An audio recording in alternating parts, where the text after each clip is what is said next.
আলাইকুম। এই যে আমি আলু চাষ করছিলাম না, এগুলোতে আমি অনেক কষ্ট করে অনেক কিছু করছিলাম, কিন্তু হয়েছে কি এটা নষ্ট হয়ে গেছে অনেকটা। এই যে আলুর কুশি হয়েছে, আমার আব্বু মনে করছে আমি যে আলু খেতে আলু দিছি, মানে পানি দিছি। আলু লাগানোর পর কি করছি, আমি পানি দিছিলাম। তো উনি মনে করছে যে হবে না, বলে যে আলু লাগানোর পর পানি দিতে হয় না, তাহলে হবে না। তো উনি কি করছে, এইটা আইনা বাড়ির দিকে লাগাইছে আমার আব্বুর। দেখেন কীরকম মাশাআল্লাহ ইঞ্জিনিয়ারিং মাথা। এটাতে কি যেন চাষ করছে উনি, এখনো হয়নি, হবে। এর মধ্যে আমার কিন্তু হইতো আলুগুলা হইতো, এই যে পুরি বাইর হয়েছে দেখছি। এটা হয়েছে আমার আব্বু লাগাইছে।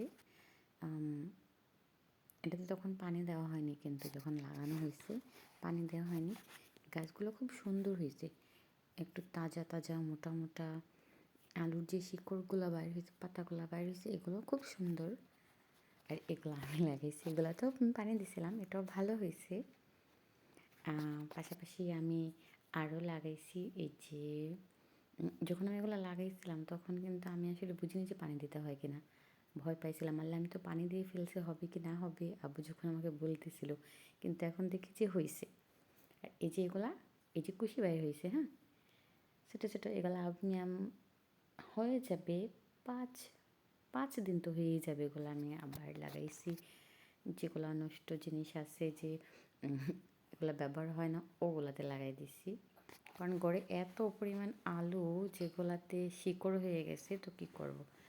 এই যে পুরো ছাদের মধ্যে সব আমার আব্বু এগুলা যত্ন নেয়, এগুলা দেখাশোনা করে পানি দেয় উনি, শখের বসে করে এগুলা।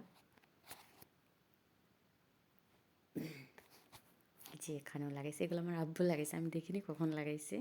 আমি কেটে দিয়েছিলাম আলুগুলা, কিন্তু জানি না যে একটু কই লাগাইছে। ওই দিন দেখি যে এদিকে আলুর শিকড় হয়েছে,